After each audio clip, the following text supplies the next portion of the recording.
Afrique, Kanola, Mohamedou Mali. Oui, Nathalie.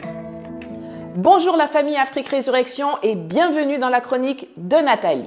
On enclenche directement avec la deuxième partie de la revue des événements marquants de l'année 2022 classés en 10 catégories.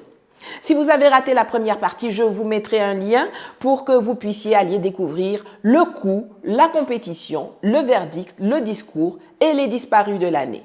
Mais là, on enclenche directement sur les chapeaux de roue avec l'homme de l'année. Pour la sueur et le sang de l'Afrique, Assimi. Pour le réveil soudain de l'Afrique, Assimi. Crie son nom, Assimi Goïta. Un nom, Assimi Goïta. Le chef d'État qui a réussi en une année à expulser l'ambassadeur de France et le porte-parole de la MINUSMA, à chasser les mercenaires de Barkhane, à résister à l'embargo illégal et odieux de la CEDEAO et au kidnapping des avoirs maliens par les voyous de la BCEAO, à réclamer une réunion du Conseil de sécurité de l'ONU pour présenter les preuves du soutien logistique et financier de la France aux terroristes qui met jusqu'à aujourd'hui les instances coloniales onusiennes dans l'embarras, qui a équipé l'armée comme jamais auparavant, engranger la reconquête du territoire et résister sereinement à toutes les attaques, calomnies et complots montés contre lui par les ennemis internes et externes du Mali.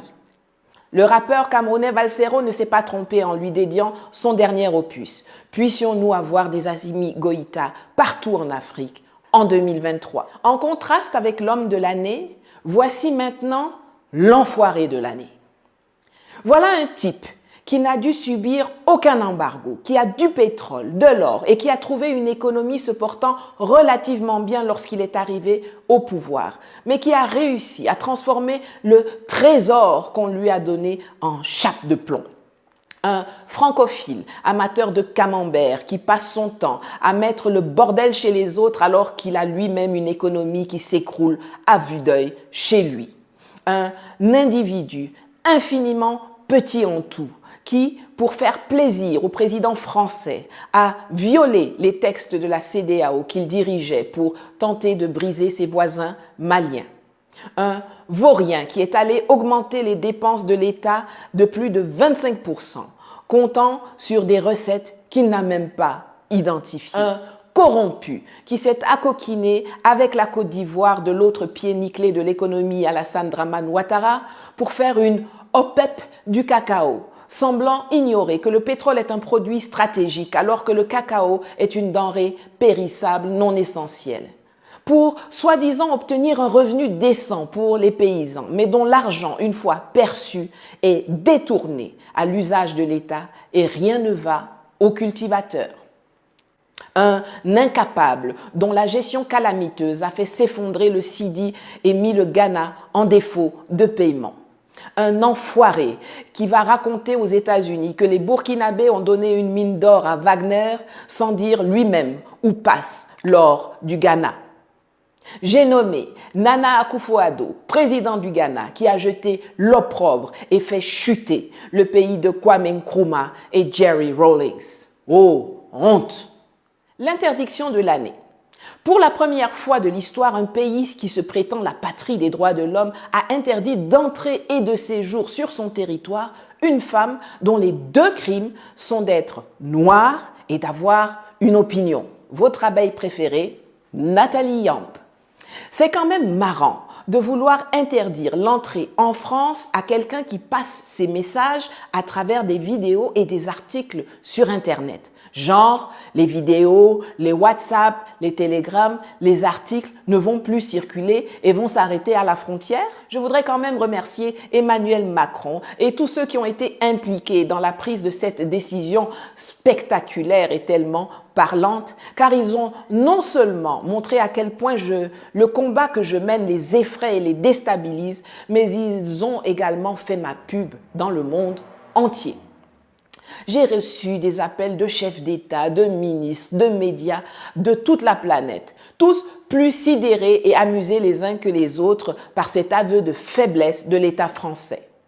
On ne peut pas empêcher le soleil de se lever, de chauffer et d'éclairer. Malgré la foultitude de moyens mobilisés par Macron contre nous, nous gagnerons la bataille de l'émancipation de l'Afrique. Watch me. Le son de l'année.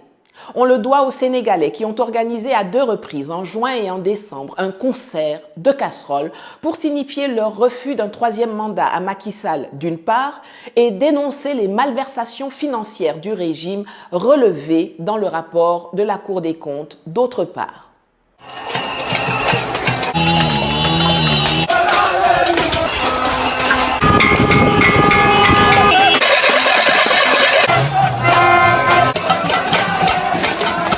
Répondons de façon massive à l'appel de l'opposition. Ce sont des centaines de milliers de gens à travers tout le pays qui sont sortis à 20 h le 31 décembre pour taper sur des casseroles et des bols, recycler des couvercles en cymbales, klaxonner à tue-tête pour dire leur ras-le-bol de la façon prédatrice dont est géré le pays de la Teranga. Le conflit de l'année, c'est évidemment la guerre qui oppose l'OTAN et la Russie en Ukraine et qui a permis au reste du monde de voir la duplicité et l'hypocrisie de cette minorité de pays qu'on désigne par le vocable Occident.